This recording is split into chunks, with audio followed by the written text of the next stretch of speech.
Hi there, everybody. My name is Daniel Ellis, and I am here as part of the introduction session for EMG 852, Teaching Grammar and Punctuation in the Classroom. As I said, my name is Daniel Ellis. I originally grew up in Central Virginia, but moved to Lexington, Kentucky in 2013. And I moved here after graduating from Longwood University. I graduated with a Bachelor of Fine Arts in Technical Theater. I worked as an actor, stage manager, and a director around the Lexington area, and then fell in love with teaching when I worked at the Lexington Children's Theater. I went back to EKU and I got my Master of Arts in Teaching this past year with a K-12 drama certification. And I'm looking now to extend that to my English certification because I spend a lot of time reading, a lot of time writing, and I would really like to expand into that area. I'm really excited about this course because I've always been told for quite a while that my grammar skills were not up to par. I was told that in elementary school, high school, and then again in college. And so I had a really fun time actually answering some of the questions on the survey of grammar beliefs that I would be very interested to share with you now. You can see here that I've highlighted some of the questions here. I'm hoping you can see my screen. I guess I'll see when I rewatch the recording. But I highlighted these two because it's a two-part question, and then there's another one that I've got down there at the bottom. So the first question I answered is, what do you already know about the teaching of grammar? And I wrote back that I know that mini lessons in grammar is one of the strategies that is most effective in helping teach grammar. And where did you acquire this knowledge?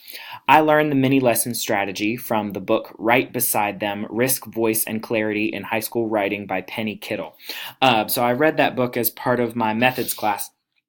And as part of my writing in the middle grades class as well. And Penny Kittle's got a really, really interesting way of working with her students in that she goes through, reads their journal entries or reads their writing prompts, what they're writing at the time, and assesses based on the most significant needs she finds in their work, and then presents like a 15-20-minute mini lesson on grammar, and then sends the students back to the work to do their editing based on the teaching that she had done. And I thought that that was really interesting. I actually got the opportunity to try that a few times as we worked through, I taught an IB literature course this past year, and I got the opportunity to do a little bit of that as students compared the play Master Harold and the Boys and the play Streetcar Named Desire.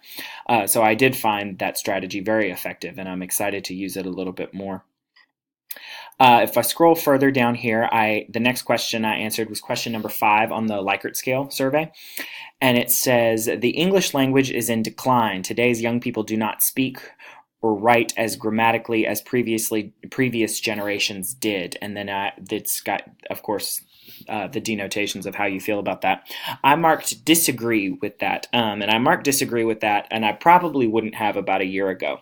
But last year I got the pleasure of working at the American Shakespeare Center in Stanton, and something we learned, the first folio that was published by Shakespeare that had all of the original plays that were written by him, the grammar had not been codified at the time, so commas weren't used necessarily always in the same place. They were simply put where a pause would be felt or something.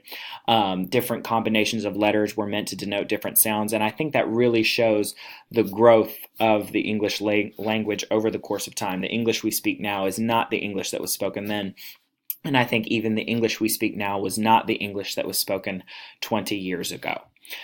So those are my thoughts based on the survey, and I hope that somebody shares those, and I hope we can bond over our belief that grammar is important, but it is also something that is always in flux and growing. I look forward to meeting the rest of you and working in this course with you. Thank you very much.